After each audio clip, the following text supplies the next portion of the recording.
अब जैसे ये सवाल था भाई, ये सवाल पूछा गया एसएससी सीजीएल प्री 2025 में, ये कह रहा है कि 10 सेंटीमीटर की भुजा है, 14 सेंटीमीटर ऊंचाई वाला एक समबाहु त्रिभुजाकार आधार वाला एक पिरामिड को 10 सेंटीमीटर भुजा वाले घन के ऊपर रख दिया है।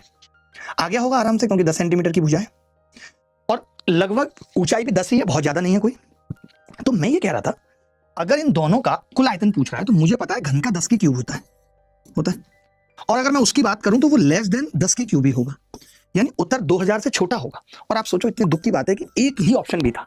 ये मैं अप्रोक्सीमेशन पे क्यों फोर्स कर रहा हूं बार बार, अपनी समझ में मेरी बात मैं इसलिए कर रहा हूं क्योंकि इससे ना तो दिमाग थकेगा ना वक्त जाएगा, आप सीधे उत्तर बता दोगे। एसएससी का पेपर बनाने वाला बंदा पागल नहीं है, उसने जानबूझ के इतनी दूर ऑप्शन डाले कि बच्चा इस सवाल को करे ना। आप बताओ ना कि जब आप पिरामिड का निकालोगे भी तो आप क्या करोगे, आप 1/3 करोगे। उसके बाद आप √3/4 आधार का क्षेत्रफल का फॉर्मूला लगाओगे 10 का स्क्वायर। उसके बाद आप ऊंचाई लोगे 14, यही करोगे। आप पागल हो रहे हो, मैंने इसमें भी कुछ नहीं किया। मैंने कहा कि यार ये 3 पंजे 15, 5 बार काट दूंगा।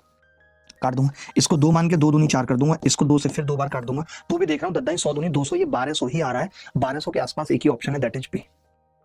तो अप्रोक्सीमेशन सीखना बहुत जरूरी है। It's one of the best thing कि आप अप्रोक्सीमेशन सीखें।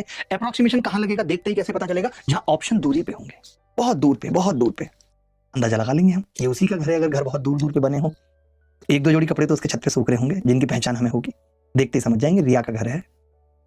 उसी की पुरानी स्कूटी खड़ी है बाहर, जिस पर ना जाने कितनी बार मैंने पंचर लगवाया है। बोलो भाई, तुम जैसे रिया का नाम आता है तो तुम ऐसे उदास से क्यों हो जाते हो, आंखों में आंसू से क्यों आ जाते हैं?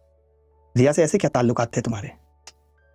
एक हमारा दोस्त था, तो उसकी दादी का नाम रिया था। मैं बड़ा हैरान होता था, मैंने कहा यार ये किस जमाने का आदमी है, किसकी दादी का नाम रिया है।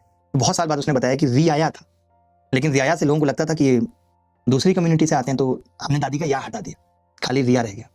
पहले नाम के बहुत पंगे होते थे, बहुत। आप देखो ना, आज किसी का नाम आपने सुना है छोटे लाल? पहले होते थे छोटे लाल। घर में 8-10 बच्चे हैं, बाबा नाम लिखाने गए, अब बाबा को पता नहीं क्या नाम है, सबसे छोटे वाला छोटे लाल लिख दो। ये दर्द तो छोटे लाल के बच्चे से पूछो, जब स्कूल में उसको लोग चिढ़ाते हैं कि छोटे लाल का लड़का है। ऐसे ही लड़के जब बाप का नाम पूछो तो कह देते हैं सीएल शर्मा, पूरा नहीं बताते। लेकिन चलो सीएल तक तो ठीक है। हमारी क्लास की जो सबसे खूबसूरत लड़की थी, उसके पिताजी का नाम था लट्टूरी सिंह, उसको तो शॉर्ट फॉर्म बोलने में दिक्कत है, एल सिंह, और खराब लग रहा है।